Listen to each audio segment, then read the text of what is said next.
correct me if I'm wrong, but heads the robotics program at UT Arlington and is special assistant to the president of the university. Correct? Is that a fair assessment? Sure. That doesn't sound like retirement to me. I don't know. It sounds pretty impressive. But anyway, Rick, you have an incredible background, and you inspire us with all that you've done for our country. And thank you so much for being here.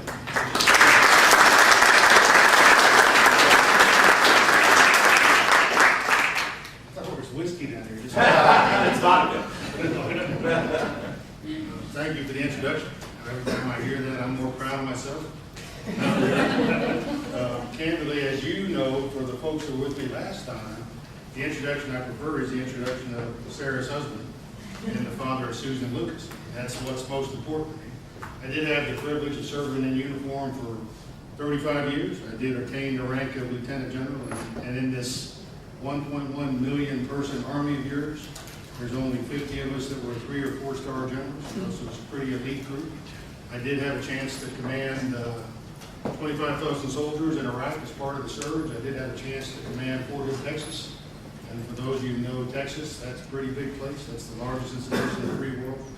And then my last job in active duty was commanding all the Army installations. And that was 163 installations worldwide, 120,000 people, with a $12 billion operating budget. And when I retired, boy was I tired. Boy was I tired. So we did. We spent about 4 months thinking about how we could continue to serve. Because I don't personally like to use the word retire. I like to use the word transition. Transition from one form of service to another. My favorite book is still the book entitled Life God Rewards by Bruce Wilkinson. And in the book, the author says, God really doesn't care how many stars you wore or how much money you make. He cares about how many people you touch. So Sarah and I went searching for what could we do to continue to serve. Right? I did indeed start my own company, and in that company I consult for 3 other companies. I make speeches around the world about leadership. We're writing a book about leadership that will be finished by the 1st of October. And we did sign on to be the executive director of the University of Texas at Arlington Research Institute. And the reason we did that is to help pursuit of advanced technology to help humanity. That's what I do. My passion is unmanned system technology. I did go to MIT and study robotics. We're on the foundations for 2 nonprofits that help our wounded warriors. And if you've been paying attention, we've now, as a result of 10 years of war, we have over 41,000 wounded warriors. Not all of them have visible wounds, many of them have invisible wounds. The foundations we work with, the Gary Sinise Foundation, Gary Sinise, the actor. Candidly, I really don't care about he's an actor. I care about the fact that he's a great human being who truly cares about other people. And Operation Violent Home, which is centered here in Texas, that builds mortgage-free homes for our wounded warriors. So that's what we do. We continue to serve. People say, well, you're busier now than you were when you were on active duty, and that's a true statement. But it's a good business. It's an important business. It's a focused business. And it's a busy where I only go to meetings that I choose to attend. I only hang out with people that I choose to hang out with. Sarah and I get to spend a lot more time together, and that's very, very important to me. And oh, by the way, if you want to hear something really important, since we were together last time, our son's wife is now pregnant, and in January, we'll have our first grandchild. It's going to be way cool. Who here already has grandchildren? Anybody? They're all younger than most. Anyway, I'm excited. We found out on Monday that it's a boy. So his name is going to be Jason Walker. They want to call him JW. JW, stop. JW, do that. JW, do that. So I'm practicing. Jason Walker when he's really in trouble. In fact, on Sunday, we have our son's 27th birthday party at the house, and one of his friends has a baby boy about 4 months old, and I had a chance to hold. It's really probably the first baby I held since I held my own babies, but I got to get back in practice. didn't drop them, didn't break them, gave them back. Practicing to give it back part. That seems to be important as a grandparent. Anyway, our life continues to be wonderful. I tell people we have a facial affliction because we can't stop smiling. Right? Can't stop smiling. We think that we're doing important work for humanity, and we'll continue to do that. I love coming back here. You know, this is Sarah and I's favorite place in all the world, and we go around all the world. This is our favorite place. You know why that is? It's because of you. It's because you all. And the people that you have the privilege of working with, the 250 odd people that work here, because they make this place so special. You know, I talk about the most important thing in life is to have a focus on touching lives and making a difference, and that's what you do day to day. You're touching lives and making a difference. You're taking people that might be having a difficult day and you're raising their spirits. And it happens as soon as you drive in. It happens right away. I do like the fact that now we're recognized when we come in. I feel like Norm at the large. Hey, General Lynch, welcome back. We're glad you're here. You know? Anyway, you guys are so very special to us. Every chance I get to come back and talk to y'all, I do. I love Bill. Bill's become one of my closest friends. And when he asked me to come back and try to make some contribution, I'm happy to do that. I do make speeches around the world. One of the speeches I make is on diversity. Last time Bill and I were together, I was here to make a speech on diversity for HEB. Bill said, hey, can you come back and do that for us as well? And I did. I'm here because it's so darned important. So we're going to talk about diversity, right? What is diversity? In general terms, what is it? Accepting people different. I mean, the key is difference. You know, if you look at the Merriam-Webster dictionary and you look at diversity, it says diversity is the condition of having or being comprised of different elements. That's the elementary definition of diversity. If you look in it in more detail, it's the inclusion, and I want you to keep in mind the word inclusion. It's the inclusion of different types of people in a group or organization. To me, it's all about creating a culture of inclusion, whether it's in your family, whether it's in your church group, whether it's in your neighborhood, or whether it's in your organization. So I'm going to talk about inclusion, and I'm going to talk about diversity, and through the course of my presentation, you're going to be uncomfortable, because I'm going to force you to be thinking about things that you may not be thinking about, right? In general terms, the United States military gets about a C on a grade scale, about a C on diversity. And let me tell you why. I was the guy training the senior leaders of the Army, general officers and senior executive civilians on diversity. What I saw in the military, and candidly I see as I travel around the world working with organizations, helping them improve, I see organizations paying lip service to this idea of diversity, right? They overly simplify it. You know, they say, okay, that's all about race and gender, and as long as we're not screwing that, we're okay, we're a diverse organization. It's bigger than that, and I'm going to talk you through why it's bigger than that, and why it could make a difference to this great organization if indeed you ramped it up a little bit, right? And I saw it when I came into it. So a gentleman stopped us. You know, I drive in a rental car. He stopped us. He's got this great big smile on his face. He says, welcome back, General Lynch. Makes you feel very, very good. I said, hey, you coming to the presentation that I'm giving today? He says, no, I've already been to diversity training, right? In organizations, many organizations, it's check the block. You know, I don't know if it's check the block here or not, but I do know in the U.S. military, we had to do it. So people went to it begrudgingly, right? When I had the generals and the senior civilians in a room, I could tell that half of them were there, because they truly wanted to be there. Where were the other half? Yeah, they had to be there. You know, somebody was going to check, did he go to training, yes or no, check, yes or no, and then go on, right? And that's a problem. And we saw indications in the U.S. military about the C grade in diversity and things like celebrations of diversity. Now, I don't know if we do that here at the Westin, but in the military, we celebrate months. You got Women's History Month, you got African American Month, you got those months. And in those months, what you do is you have some celebration, right? And the people of that culture, of that persuasion, they put together this big shindig. Now, it might be food, it might be dance, it might be entertainment. But what I would watch as a division and corps commander is how many leaders actually attended the event, right? And candidly, as a division commander, does anybody know what a division is? Sarah does. I always got to remind myself of that. So I'm in one organization and I'm talking about what I did in the military, and a person in the back room raised their hand and says, well, what's a general? right? So I said, okay, I know where I'm coming from here, so let me work through this, and drew on the wiring diagram what a general was. Anyway, the division's about 25,000 people. The division I commanded was the one at Fort Stewart, Georgia, and I took that division into combat. And the Corps is about 65,000 people. And when I commanded those two outfits, what I found was, unless I mandated attendance at the events, half the leaders chose not to participate, right? Which shows you that you got a problem, right? Because the leaders aren't leading, right? To me, the celebration of diversity, this culture of inclusion, is the essence of leadership. That's what leaders have to do, right? You have to lead by example. Why is it important to have a culture of inclusion here at the Westin? Why do you think that's important? Because we serve worldwide. It's not only just here, but everywhere. So you're touching lives of people going everywhere, right? Yeah. I think some people feel they belong, that Yeah. they're a part of what you're doing. Yeah. It makes the people feel included. And when they feel included, what happens?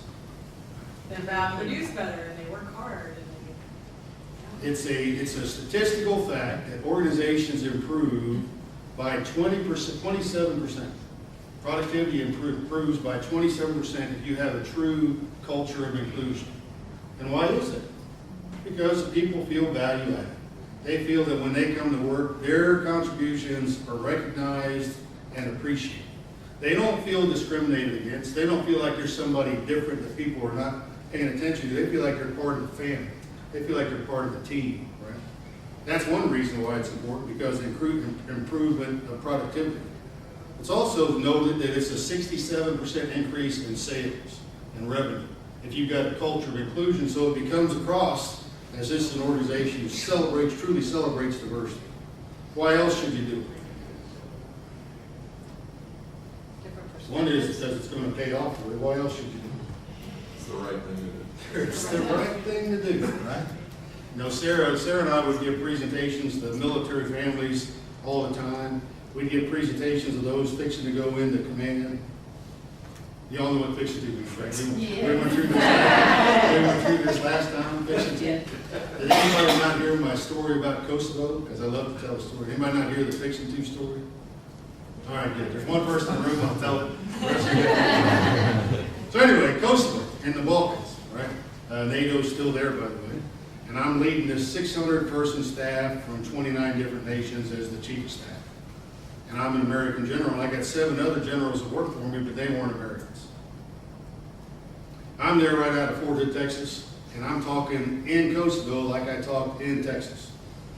After 2 weeks, the French general came to me and said, "General, we have a problem." I said, "What's the problem?" He said, "Well, we are required to speak English here in this NATO command. We all have that requirement, and we all speak English. But we have no idea what the hell you're saying." Because you're using words like fixing to. Anyway, what we're fixing to do is peel back this onion of this thing called diversity. Right now, if you got a piece of paper and a pencil, if not, just make a mental note. Make a mental note. If 10 was the absolute best you could be as an individual, celebrating diversity, and 10 was the absolute best this organization could be celebrating diversity, having cultural inclusion, give yourself a grade. 1's the lowest, 10's the highest. Where do you think you are? Right. Now remember what I said in the U.S. Army, it was about a C. About a 6 on a scale of 1 to 10, even though we talked about it all the time. And what I want to do is give you some insights on things you ought to be thinking about to be able to ratchet up that grade. Right? I mentioned this last time. What is the most important piece of furniture in your house? Or in your office or in the hotel? I mean, given all the furniture that you got, what's the most important thing? It's the bed? Not for those reasons.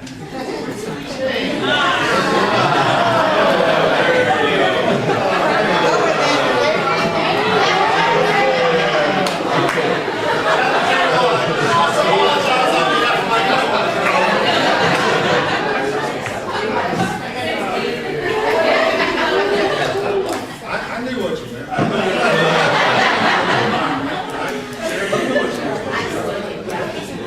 Shame on you all. Anyway, I did this 400 soldiers at a time. question, and the youngsters would generally say, well, General, I think it's the bed because I sleep in my bed. Or they'd say it's the refrigerator because that's where I store my beer. Or they'd say it's the TV because that's where I watch TV and play video games, whatever it might be. And I contend that the most important piece of furniture in your house is your mirror, right? And you ought to be looking in your mirror all the time and critically evaluating how you're doing.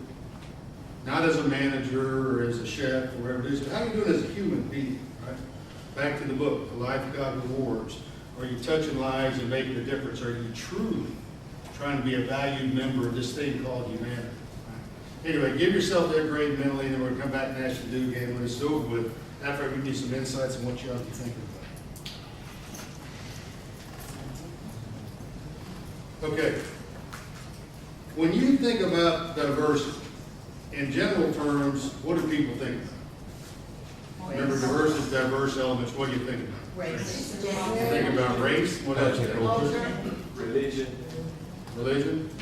In general terms, when people are honest with themselves, immediately what comes to mind is race and gender.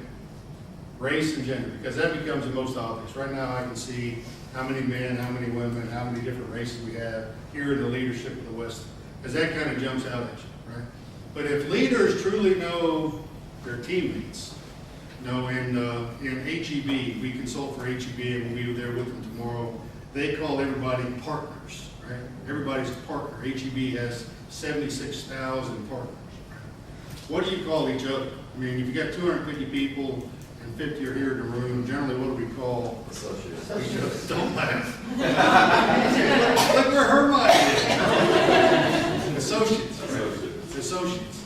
And all of you are probably responsible for some number of associates, 7, 8, 9 associates, whatever it might be. So please think through the things I'm fixing to lay on you, because it's important as you think about creating a culture of inclusion. It's very important. There's more than just race and gender, and it's primary personal considerations, secondary personal considerations, workforce considerations, and marketplace considerations. And I want you thinking about these things. Do you all think anybody in the Westin today feels like they're discriminated against? Do you think there's anybody out there that's coming to work thinking, I'm being discriminated against? Yeah, I think you're kidding yourself if you think it's not here. It is here, right? It is here. And it may not have anything to do with race and or gender, but the 30 criteria I'm fixing to give you may be something that they think that based on the fact that I'm this kind of person, I'm being discriminated against. And leaders should know all their traits of their associates. Now, since I've been in the civilian world, I find that it's more difficult to really ascertain detailed factors about the people because there's HR restrictions and all that stuff. But leaders still have to care. Leaders still have to talk to their colleagues and their associates and get to know them. And I'd ask you to think about these things. These are 5 primary personal considerations. Some of them will just jump right out of you. Some of them's going to make you think. Gender is one. Pretty obvious. The second is age. Do we here at the Westin discriminate based on age?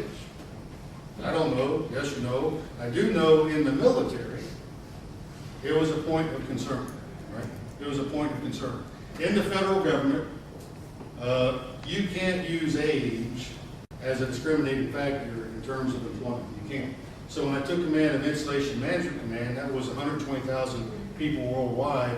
In my headquarters, I had 1,000 people, and an individual in my headquarters was 92 years old, right? 92 years old. But he was still doing productive work. He was still out there trying to do the best that he could. But he felt routinely that he was being discriminated against because of his age. Remember, perception is reality, right? Perception is reality. What I find in other organizations, maybe not this one, sometimes the youngins feel discriminated against. That their input's not valued because they haven't been around long enough, they don't have enough experience. Okay, go sit in the kids' table. Right? Go sit in the kids' table and we'll listen to you after you grow up. You got to be thinking about that. Ethnicity is a primary personal issue. Race is clearly one. And physical ability. Do you have disabled folks who work here at the Westin? Folks with disabilities?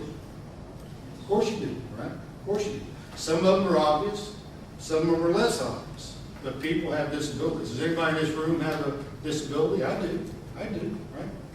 It's not obvious. I mean, Sarah will tell you that I can't hear, right? That's a disability, right? I do have hearing aids, by the way. Over the course of the last 20 years, the military has issued me 4 sets of hearing aids. I just choose not to wear them. Because I was hearing stuff I didn't want to hear. Anyway, you have folks, no, I want to hear you all the time. It's important I hear every whisper you say. It's a high frequency hearing loss, and in general terms, the female voices are high frequency. No, I'm not discriminating, I'm just making a statement. So as you get to know your associates, you'll find yourself learning more about them, and in some cases, they might have a physical ability or disability issue that you may not be aware of, but as a result of having that, they might think that they're being discriminated against. And you got to keep that in the back of your mind. Sarah and I, when we got married 30 years ago, come December, which is the most important thing I ever did, was marry this beautiful lady 30 years ago. We went to see a military chaplain and asked that military chaplain if he would marry us. He said, okay, I'll marry you, but you got to take this personality profile first, because I want to see whether or not you all are compatible. All right, so we took the test, went back the next day, looked the chaplain in the eye, chaplain looked us in the eye and said, whatever you do, don't get married. I've never seen two people more different, right? Never seen two people more different. We took that as a personal challenge, and over the last 30 years, we found ourselves growing together. But that's the level of detail in terms of primary personal considerations you need to know about your associates, right? Who here is introverted? Raise your hand. Who's here is extroverted? Raise your hand. Probably in this business, in your chosen business, probably the majority of you are extroverted, right? When Sarah and I got married, I was a pegged out introvert. She was a pegged out extrovert. What we found over the last 30 years, we take the test and kind of grown into the middle, right? Because you can change over time. But you got to know that with your associates. Do they indeed have this tendency where they would prefer to be left alone because they're introverted? When an introvert goes to a party or does something like this, when he leaves that party, what's he feel like? Relief. He's relieved. That's a good point. Anybody else here an He introvert wants to be besides me? alone, or, well, my husband's an introvert. Yeah, he wants to be alone and not talk. Exactly. I mean, Sarah and I would go to functions. Early in our marriage, it was very dramatic, but it's less dramatic now. We'd go to functions, and when I'm in large groups, right, and I'm having constant conversation with people, talking small talk all the time, it just exhausts me, right? And at the end of that, I'm exhausted. So I get in the car, and I don't want to say a word. I don't want to hear another voice. I just want to sit in the car and go home. An extrovert like Sarah, when she goes to a party, what happens? She gets energized, right? She gets all fired up, right? All fired up. Wants to finish the party at the house, right? So she'll get in the car and she wants to talk, and I get in the car and I don't want to talk. Guess what happens? What did I do wrong? Why won't you talk to me? What did you do wrong, right? So it's back to personal considerations, and part of that is things like personality makeup. Do you know in your associates, do you know who you have that's introverted, who's extroverted? Do you know who makes decisions based on feeling, who makes decisions based on perception? You should know that about your people. The second large area that you got to know about your associates, if you truly want to make sure nobody's feeling discriminated against, is secondary personal. Right? Primary personal, now we're going to talk about secondary personal. And I guarantee you got folks in your group right now who are being discriminated against based on these considerations. You got to be thinking about that. The first one is educational background. Right? Educational background. Now, I'm in a university setting at the University of Texas at Arlington. It couldn't be more discriminatory than it is at the university setting with educational background. I mean, if you don't have a PhD, then you're just not considered somebody who's value added. Right? You got to have that level of educational bona fides. I squeak under the gate because I got an MIT degree. Right? I can squeak under the gate without a PhD. But that is indeed educational background discrimination. Do all your associates have at least a high school equivalency diploma or GED? Or, do some of them have college, some of them don't have college? But it's a point. it's a point of discrimination that you gotta be conscious of as you're talking to folks. Are you using that as a discriminator? Not just in hiring action, but in day-to-day operations. Marital and family status.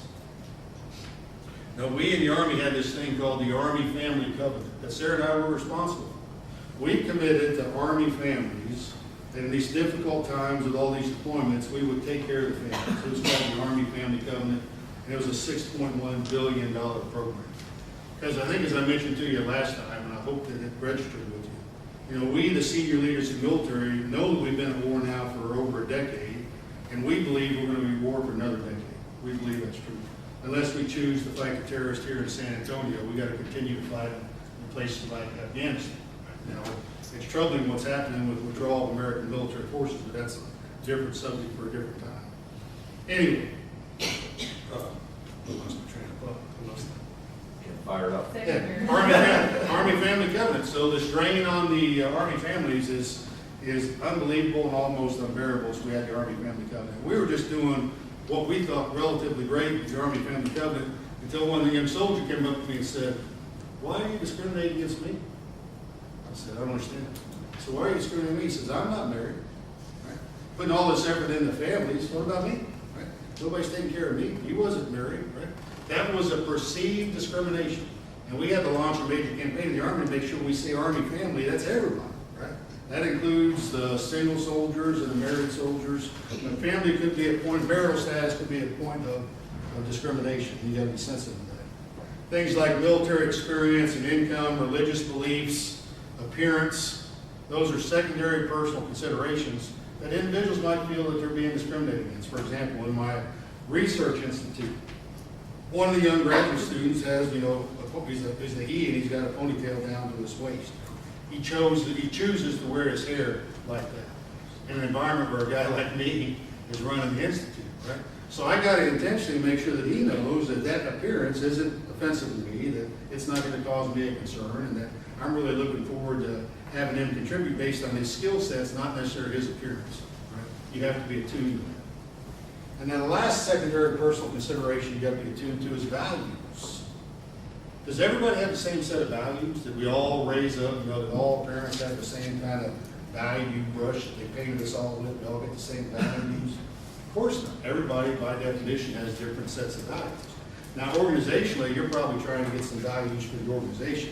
You know, in the Army, we had a set of values that are based on 7 primary values. Dignity, respect, loyalty, selfless service, honor, integrity, and personal courage. Right? Those are the values we try to imbue in the individuals as they join the United States Army. What percentage of them you think came into the Army with those basic values? Remember what I said? Integrity, honor, loyalty, selfless service, personal courage. What percentage? No, it was less than 20% in general terms, what we did. But over time, we worked with them and tried to imbue in them the Army values and integrate them in what we were trying to do. But values could be a point of discrimination. Here at the Westin, you got to be sensitive to that. The next major area, primary personal, secondary personal, the next major area you got to be sensitive to is workplace discrimination. What are you doing here day to day? What's going on day to day that could be a point of discrimination? Remember, we talked about this. Does anybody want anybody that's here, any of your associates, to feel discriminated against? Do you want anybody to come to work and go home and feel like he's been not valued or discriminated against? Of course we do. So you got to be sensitive to this. This is going to hit you between the eyes. Field of expertise, right? You've got in this service industry, you've got all sorts of different people. You got the bellmen, you got people parking cars, you got chefs, you got general managers, you got folks working in the bell hops, you got folks working at the desk. Is indeed area of expertise a point of discrimination? Do different groups of people, are they valued more than other groups of people? Are the housekeepers valued less than everybody else? Do they perceive that they're valued less than everybody else? That's something you got to be sensitive to. Right? Candidly, what I'm going to tell you towards the end, I'll jump to it right now, is as a leader here at the Westin, you got to not only be sensitive to it, but intentionally reach out to those folks that are different and embrace them. Not physically embrace them, but embrace them and make sure they know that they're value added, regardless of what they do, that they're value added. So I'll tell you the story that Colin Powell likes to tell. He's got a new book out entitled It Worked for Me. Has anybody read the book? It's a great book. You know, I'm still reading 7 books at a time, and I advocate for folks to read. But this is a good book. Colin Powell wrote it entitled It Worked for Me. And he talks about leadership lessons that he learned from the time he was commissioned as an officer to the time he retired as a Secretary of State. He tells a story about when he was the Secretary of State. He used the technique that he taught me that I use to this day, and it's MBWA. You know what MBWA is?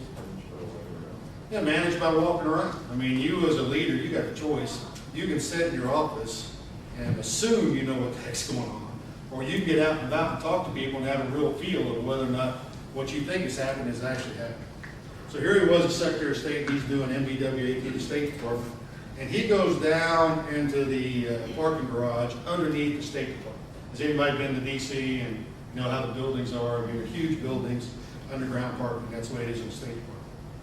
And he got to talking to the parking lot attendants because he wanted to make sure they knew they were important, that they were value added. And he watched them a little bit, and he realized that the parking lot was so small, cars had to be stacked up, right? Cars had to be stacked up. So when they come in, they get parked, and then when people want to leave, who gets to leave first? It's the car in front, right? The car in front. And Secretary Powell was watching the parking lot attendants jockey cars around. He got them all together and said, okay, I'm watching you do this. Why do you do what you do? Why do you do it? He says, well, it's real easy, General. He says, the people who come in and want us to park their car, that greet us with a cheerful countenance, that call us by name and thank us for what they do, their car gets parked in front. Right? And everybody else's car gets parked towards the back. There's an important point for that story, right? He was trying to advocate to the parking lot attendants that their role was every bit as important as the role of the Secretary of State in the State Department. And I did the same thing on active duty as a general officer. Every Wednesday at 3 o'clock, every new arrival to Fort Hood, Texas came in. It was always about 400 people. Did I tell this story last time? Probably don't remember it, so I'll tell it again. So it's an amazing thing to me that moms and dads across America allow their 17-year-old children to join the military while we're at war. That's a true statement. Kid can join the military at the age of 17 if his parents sign a document. So I'd ask out there, I'd say, which of you are 17? There'd always be at least 6 of them in a room, right? 6 of them in a room. So I'd call one of them forward. They'd stand right next to me in front of this large audience. And I'd be in uniform, they'd be in uniform. I'd look them in the eye and say, how old are you? And he gave me the same look that our teenage kids gave when I'd ask stupid questions. He'd say, General, I'm 17, that's why I'm standing up. I'd ask a question. I raised my hand, unfortunately, and I'm standing up. I said, okay, you're 17. I said, how old do you think I am? And I got a giggle out of the audience, you know, sweat out of the individual. The ones that I really preferred were the ones who would announce, well, General, I think you're 35. I like that. And Sarah sitting in the front row would always announce, you must be dyslexic because you got your numbers. Because I was 53 at the time, so I'd say, well, young man, what's the difference between you and I? If I'm 53 and you're 17, what's the difference? He said, well, you're a general, I'm not. I said, that's not my point. What's the difference in terms of age? And he had to think through 53 minus 17, right? Which might be an indication we got a problem with our school system in America because he couldn't subtract. So we had to get the audience to help him. And finally, somebody would say 36, right? 36. So I say the only difference between you and I is 36 years of life. And as a result of that, I got 36 years of education experience that you don't have. And as a result of that, I'm the Corps Commander, 3-star General, you're not. But I said, you're every bit as important to this team as I am. And I break off his rank, take off his rank, take off my rank, put the 3 stars on him, put the private insignia on me, have the photographer take a picture. And then I'd send that picture to their mom and dad, you know, with a caption saying, your son or daughter impressed us so much here at 3, 4, and 4 Hood, as soon as he got here, they put him in charge. I didn't tell him that he was only in charge for 30 seconds. The point was, what I was trying to do is level the playing field in terms of years of experience and level of expertise, right? Because he was as important to the organization as I was. And I believe that's true here at the Westin as well. I would think, you know, based on Bill's magnificent leadership, I would think that you consciously make a point to make sure everybody knows that they're value added. whether they're working in the kitchen or whether they're working in whatever it might be, but it's important. It's a potential discriminator in terms of field of expertise and experience. What about positions and titles? Right? Now, if you're the one with the position or the title, you don't feel like you're being discriminated against, but you're the one without, you might be. So what I try to coach organizations to do is think through what you're calling people, right? Think through what you're calling people so that they got a position or a title where they feel like they're value added. I mean, that's an important consideration. Management, leadership style, career path, all very important. And then work and family balance. And I talked about this at length last time. You know, if you've got a youngster here who's an associate, and he thinks it's imperative that he have work-life balance, you know, that he works hard and that he plays hard, that he spends time at work and he spends time with his family, and he's got that basic value that I'm going to celebrate my life and I have work-life balance. Is he being discriminated against? Are there people who don't share that view, right, in terms of work-life balance, and as a result of that, that individual feels like if they really pursued what they wanted to pursue, they would be discriminated against? You got to think about that. And in organizations, I tell you, this is a major sore spot. You know, last time I talked about the importance of working hard and playing hard, having a family that you're proud of. You know, my priorities in life have always been my relationship with God, number one, my family, number two, and my profession, number three. And that's served me well. You know, at the end of my career, it wasn't I was devastated that I was no longer a general because I was still Sarah's husband and the father of Susan and Lucas. So you got to be thinking about that. You know, it talks about management and leadership style as well. You know, does management and leadership style lead to forms of discrimination? And I contend that it probably does. You got to be thinking about it. And the last thing that you got to think about as you expand your horizon on diversity is the marketplace. And it couldn't be more clear than it is here in San Antonio. Because you got different cultures, right? Clearly you got different cultures here in San Antonio. And you got to be sensitive to that. So the issues are geographical location, economy, language, laws, those kinds of things. So today, for example, when Sarah and I were checking in, the lady next to me was clearly Hispanic, right? And English was not her primary language. And she was struggling with trying to get her point across to the lady working on the other side of the counter, right? Because there was a language barrier. And finally she says, go get somebody who speaks Spanish, right? My initial reaction is, say, that's not right, you know? This American, like, you're supposed to be speaking English. That's a form of discrimination. Here in this environment, in this workplace, that was her primary language. She was trying to communicate with somebody who provided service, she couldn't communicate that, so she wanted somebody who could speak her native language. Do you get that a lot? Imagine that you do, right? It's a function of the marketplace. It's a function of geographical location. It's a function of language, those kinds of things. So you got to be thinking through that. I am worried today that we're being divisive as Americans based on political views, right? We're struggling as a nation. You know, I made a speech to the Republican Party in the state of Arkansas a few weeks back. And they didn't invite me there because I'm a politician. They invited me there to talk about the state of our military. But while I was there, I started to talk about the state of our nation as well.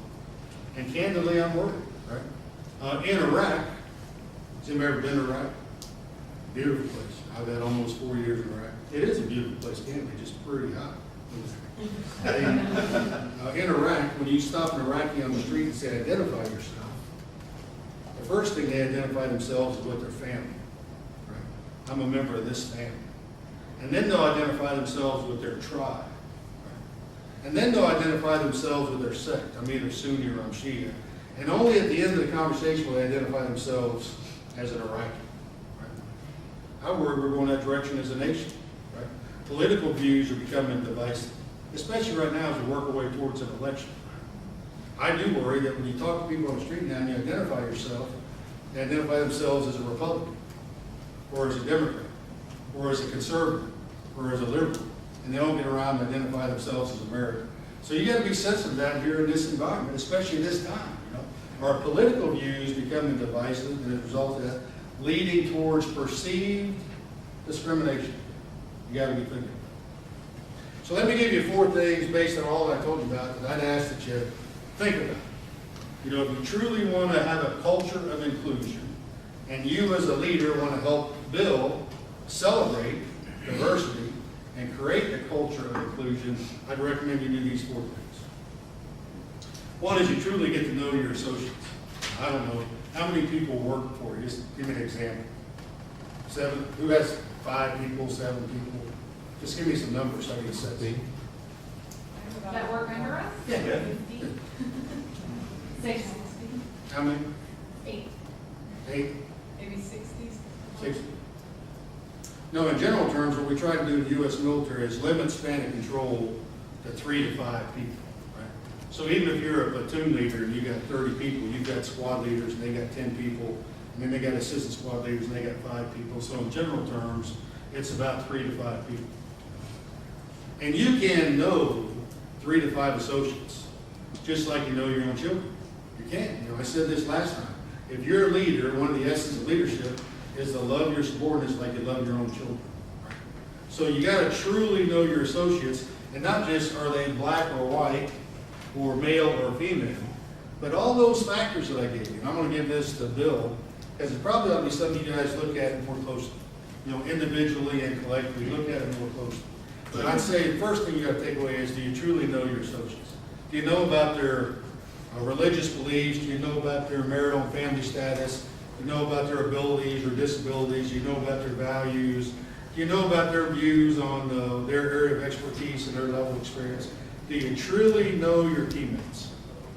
The second one I actually think about and take away is, do you intentionally reach out to different folks? Do you intentionally do that as an individual, right? What we all tend to do is what? Reach out to people like us, right? That's our comfort zone. If you just surround yourself by people like you, there's no points of friction, right? Because everybody's the same. But you got to intentionally reach out to different people. And it's deeds, not words. The video's got to match the audio, right? This, to me, this is ultimately frustrating. When I talk to leaders who say, yeah, I celebrate diversity. You know, I've created a culture of inclusion. And then you look at how they live their life, what they do day to day. Who do they hang out with day to day? Who do they surround themselves with day to day, right? And the deeds aren't matching the words.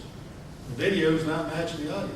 So you got to intentionally reach out to people different than you, whether it's different areas of expertise, different levels of education, different genders, different appearances, whatever it might be. But you got, as a leader, you got to visibly be somebody who's reaching out. Right? You know, in the military, we talk about an inner circle, the folks that are closest to you, the people that you talk to on a daily basis, and the people who give you input on a daily basis. And oh, by the way, the people outside the organization who want to talk to you have to talk to those people first. You know? In general terms, that's what we do. You all might be doing something similar to that as well. But you got to make sure that your inner circle is not just comprised of people like you. Because that's not celebrating diversity. That's not showing a culture of inclusion. And yeah, it's harder. I got that. It's harder, but you got to intentionally do that. You got to understand your limitations. Right? Does anybody here not have limitations? Everybody. It's in the book of Romans. We all have sinned and fall short of the glory of God. We all struggle. We all have limitations. So one of the ways you refine your inner circle is acknowledging that you need certain skill sets to help you with what you do day to day. For example, who here is a social media whiz? You know, you're all about Facebook and texting and, you know, hanging out on websites all the time, all that stuff. Not at work for work. Just the social media. No, I mean, this is an important point in terms of your inner circle, and it's a discriminator, right? I'm at Fort Sill, Oklahoma. The garrison commander who runs the entire installation for me had put together a public service announcement on energy conservation, right? He had put together a video clip that was going to play on a local TV station, and he had gone through the dramatic effect of turning off his lights. He was so proud of it. He showed it to me. And then he took me to a group of 500 people, right, family members. And it was still in my mind, so I asked him, how many of you actually watch the local TV station? Remember, this guy put all that time and effort into that public service announcement. He's so proud of it, right? Guess of the 500 folks, how many raised their hand? 2 people. 2 people, right? 2 people. So I asked them the question I asked all groups. How do you get your information these days? Do you get it from TV and radio? Do you get it from newspapers and magazines? Or do you get it from the internet? What percentage of our population these days is getting their information from the internet? Statistically proven 90%. 90%. Now I tell you, that bugs me, right? It does bug me. I still like the tactile feel of the newspaper, right? I'm still a guy who likes to get the dog. We trained our Labradors, go out in the morning, pick up the newspaper, bring it back. Sarah and I sit on the back porch, you know, and we read the newspaper. I still like doing that. But I am literally a dinosaur, because most people don't do that anymore, right? Internet. So when you decide who's in your inner circle, what you got to do is figure out what skill sets are you lacking, and then put people in a circle that have that skill set. So for example, somebody who's adept with social media. Now, in general terms, you think somebody that's adept with social media is older or younger? Younger. I mean, in general terms, that's what happens, because just like our children, it's amazing to me how they multitask. You know, how they can do all these things all at the same time. And it is almost frustrating when you got 2 people sitting side by side, and what are they doing? Because we've lost this whole human touch thing. We don't talk to each other anymore. So as you're building your inner circle, just when you're assessing where you are right now, have you surrounded yourself with people just like you? Hopefully the answer is no, you have not. And have you intentionally tried to put people in your inner circle that have skill sets that make up for your shortcomings? That's what you got to be thinking. And then you got to look in the mirror. When you stand back in the mirror and say, okay, these are people that are closest to me. What do they look like? Ask yourself that question. The next thing you got to do is to take away is who you recognize. Who you recognize. Because everybody's watching that. You know, on Saturday, Sarah and I had a chance to talk to 300 students at University of Texas Arlington. And that was a pretty interesting audience, as you would imagine, 300 students. 300 students. The point I made to them is everything you do is being observed by somebody else. You know, they want me to talk about how do you be successful. What do you think the keys to being successful? I mean, people could argue that I've had a moderately successful career. What do you think the keys to being successful? Hard work. It's do every job superbly, right? And be visible and widely known. Do every job superbly and be visible and widely known. That's the keys to success. Who are you recognizing here at the Westin in your respective groups? I'm just talking about whose Bill was recognizing, but across the organization, who are you recognizing? Are you recognizing people that look like you? Or are you intentionally reaching out to recognize people that don't look like you? But the point is, you're being watched, right? You're being watched. The video has to match the audio. And then, as I say, I think the most important takeaway of it all is your own personal assessment. Are you indeed somebody who celebrates diversity? Are you somebody who reaches out to create this culture of inclusion? Or are you somebody who's simply going through the motions because you know it's legally required, you know, that you not discriminate? You know, or are you somebody who really wants to celebrate diversity? And I contend, and know it's statistically proven, that if this place has a culture of inclusion, you will increase your productivity by 27%. Because the workforce will work harder. Because they'll come in every day, know that they're value added and appreciated. And oh, by the way, you'll generate 67% more revenue in general terms because people are working harder, people want to be part of this magnificent team. Does that all make sense? All right. So go back to the exercise. You gave yourself a grade, 1 to 10, on how you think you do and will celebrate diversity. Now ask yourself the same question. Given the criteria I just gave, because most people don't open the aperture that big. Most people say race, gender, okay, I've attended diversity training, okay, I'm good to go. Who are? Who are? It's bigger than that. It really is. So I got to turn over to you. Do you want me to take the time for questions? Or? Well, yeah, I mean, certainly. Any sort of questions for General Lynch? I mean, don't be shy. This topic, as you know, is near and dear to me. We talk about it a lot. Next week, the timing's perfect. Next week is our associate satisfaction survey. It's an annual survey, anonymous. So that's your report card. right? Because there's questions like that that talk about, do you feel included? Do you feel part of the team? Favoritism, all of those things. And, as General Lynch said, as leaders, we're all being watched. I know that. I live in a fishbowl. Everything I say is remarkable to me, as sometimes, things get misconstrued, or, often, bad jokes sometimes can really hurt somebody. And we all have to recognize that. And, I think, what you said, the most important piece of furniture in your house or your office, your mirror. I mean, looking at, how you live your life, because I strongly believe that, just like General Lynch said, we're all the same. We're all human beings. We just have different roles, okay? I just happen to be the general manager, the chef, the stewarding supervisor, the doorman around the room. We're all the same. We're all human beings. So from, the pot washer, housekeeper, I mean, we all just have different roles, and we're all equally important. I've said it a number of times, right? If they don't show up to work, if one of our room attendants doesn't show up, it's drama, right, ladies? Yeah? What are you gonna do? You're frantically calling, you're looking, to try and figure out how you're gonna clean those 18 rooms or whatever the number is, right? I don't show up to work tomorrow. Nobody cares. If anything, you guys are happier, maybe. Right? I mean, seriously. So you tell me in this organization who's more important, right? Your dishwasher doesn't show up today, you're gonna have a tough time, and it's gonna be drama.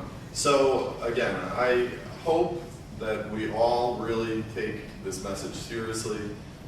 Rick has given us fantastic points, things to think about. Hopefully it's kind of, consistent with the things we talk about all the time.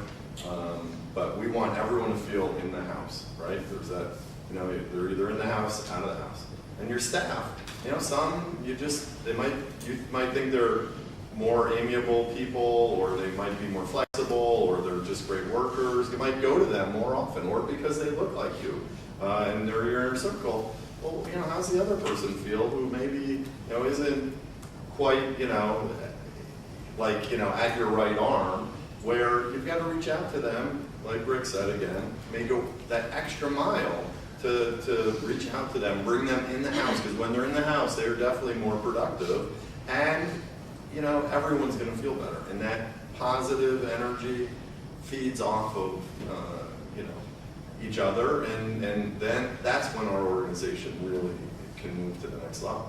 And he's exactly right. As much as I think that I value diversity personally, I mean, I have a multiracial family, and it is very important to me. Our organization, probably needs some work. And it's up to us as the leadership team to really look in that mirror and make it happen, and make sure all of our staff is feeling the house. The house of the Westin Riverwalk, the house of the kitchen, the house of, the sales department, or wherever it is. So, can't thank you enough for doing this for us. Any questions? Any points of Just really quick, you mentioned that the military had a great seat. Yeah. So I think maybe probably a very general question, or a broad question, but just based on that, what can we do to not to have a seat? Why is it that you say military have a seat? No, I'm convinced. I can't wait till you all read my book that comes out on the You'll all get copies. Don't worry. I got you covered. The essence of the book is about engaged leadership. The problem with the United States military was everybody's so darn busy that sometimes we forget to do what's really important. So here's an event that's celebrating Asian Pacific heritage, right? And the leader's got a choice. He's got a million things he's got to do. Where does he go to the event? Half the time, he goes somewhere else. That's not engaged leadership. That's not demonstrating that you celebrate diversity. And for me to have to order my leaders to go indicated there was a real problem. I made the time to go because it was important. So the essence of it all is engaged leadership.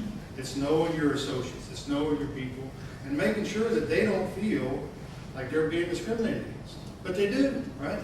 If you're honest with yourself and they're honest with you, they're out there feeling discriminated against. And it may not be because of their gender or race, but it may be because of their educational level, it may be because of their income level, it may be because of their values, it may be because of their politics.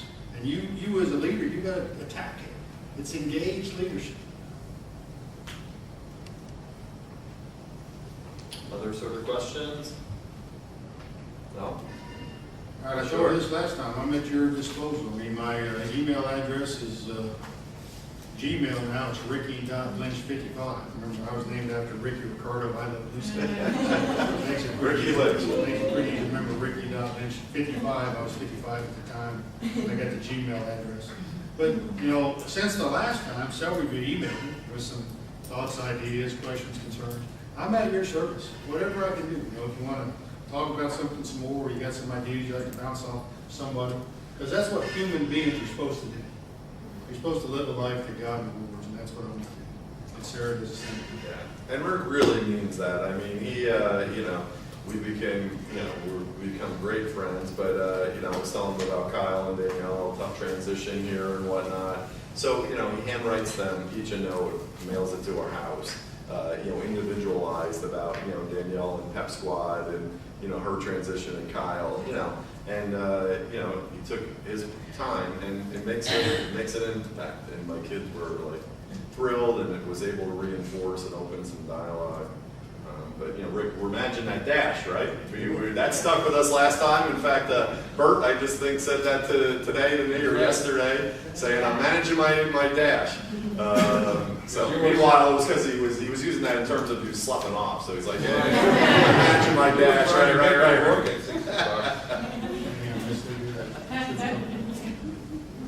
You gave us great principles, though. So. Okay, folks,